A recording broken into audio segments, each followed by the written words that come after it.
things on blast, you know. You want to say it again? You have beautiful lips. Oh, thank you, man. Thank you, bro. You have great lips. Thank you. Just wear condoms. Yeah, serious. Starting to act different, huh? You ain't been calling me and hanging out the way we used to hang out. Well, I mean, you haven't. I mean, you try to get in contact with me, you know, through all my, partners and whatnot. Mm-hmm. But you never really got my number, so. Right. Okay. My number? Yeah.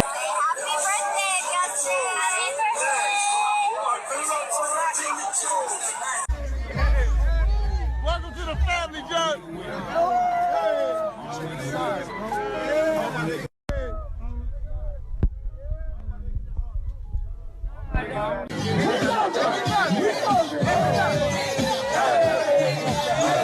I want to protect her, you know?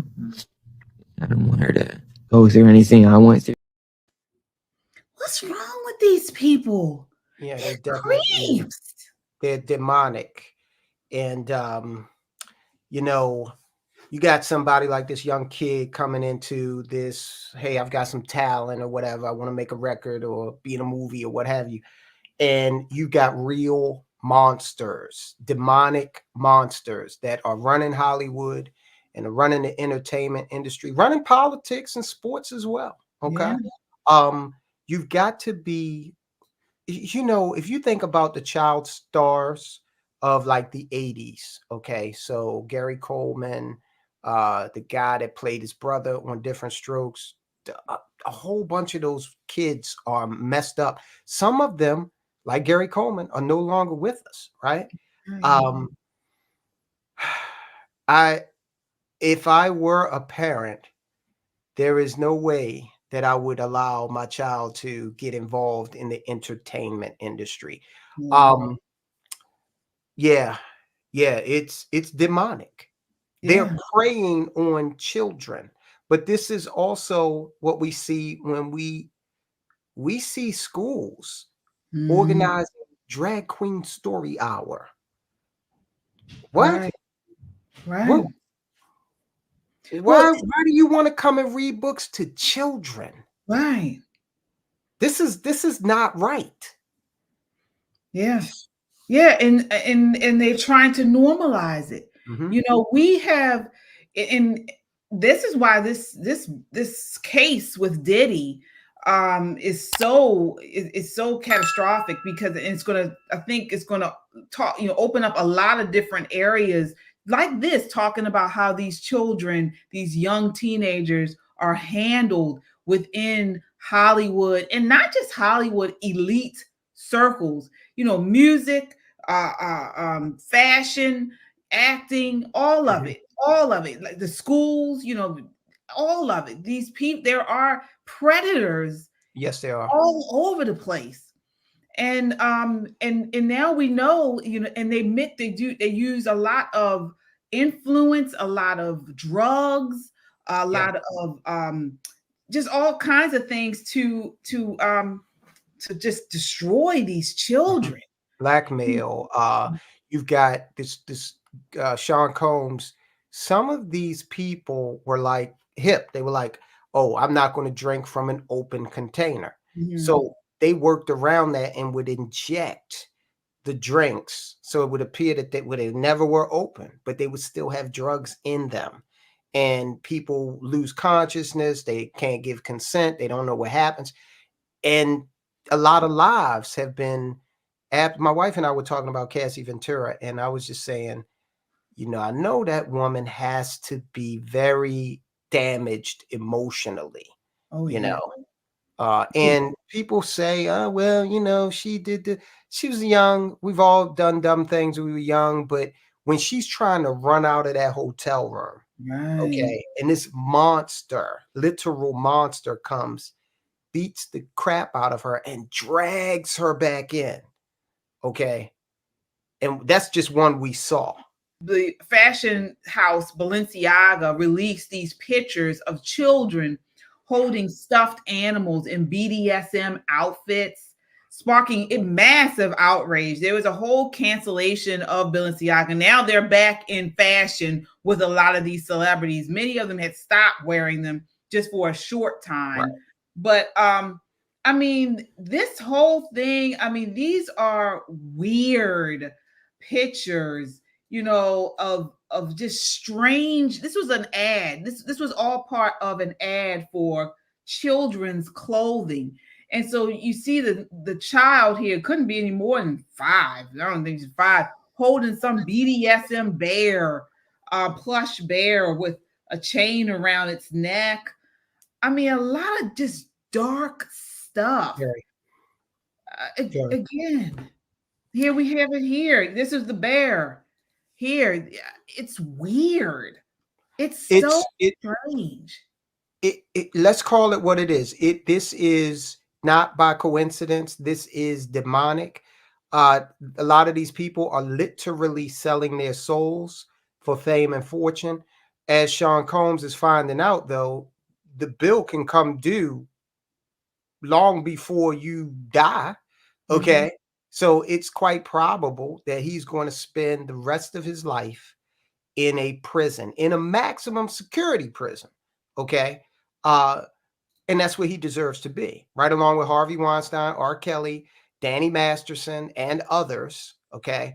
Right. But apparently being imprisoned is not sending a strong enough message, because people are continuing to engage in these acts.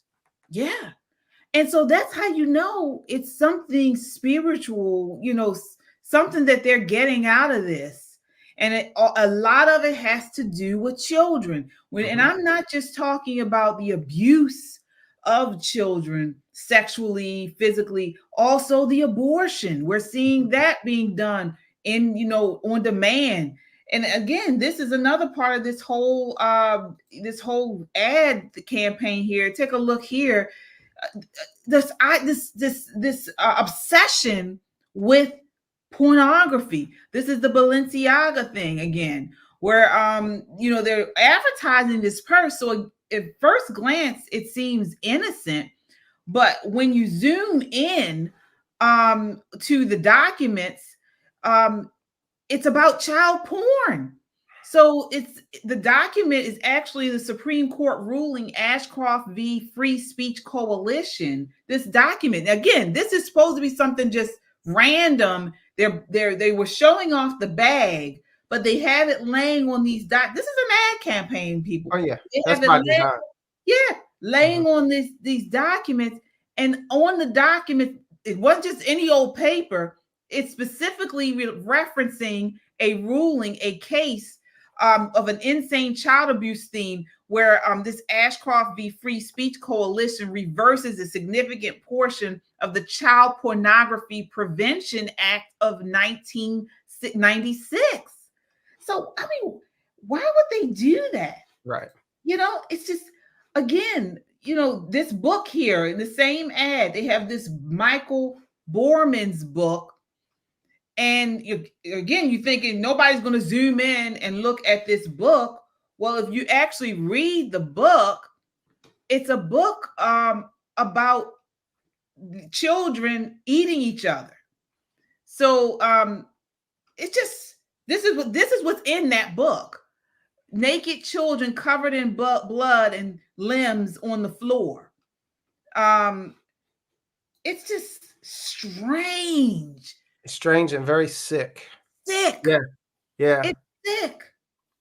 Yeah. So, but again, the crazy part about the whole unnerving thing about this to me is they subliminally throw it in. Conditioning. Right. Absolutely. They want to condition society to believe that this is normal. Okay. And when you have children, you know, you want them to live that innocence, right? Because you know, and I know, and most people should know, hey, you got 10 to 12 years of innocence.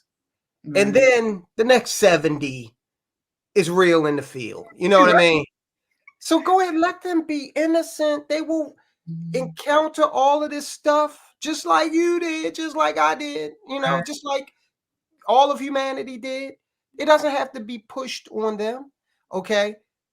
I just don't understand. But they have to. It has to if they have an agenda. The left has an agenda to influence and push their sexuality, their perversion, all of this. And so I think what they realized or found was the advent of social media is these children, of course, are so impressionable. Right. So if they get them at this young age, they can what? Destroy the family, Yep. destroy gender, destroy what mother is, what father is, all of it. Absolutely. Absolutely. People have got to get really serious, and you got to start vetting what you watch. If you watch TV, my wife and I watch very little TV, but we vet everything we watch. If there is some horror movie that we're watching and they start chanting or speaking in a different language, off it goes. Okay. I don't know what they're saying. I don't know what they're bringing into this house. We watch, we are very careful about what we consume, okay, and put up here, because I don't want to be conditioned to this new normal. Okay. We were pariahs in our neighborhood when the whole 2020 thing happened. And we didn't give a damn, and we still don't. Okay. So you've got to be willing to stand apart. You've got to be willing to stand apart, especially where this society is headed. Yeah.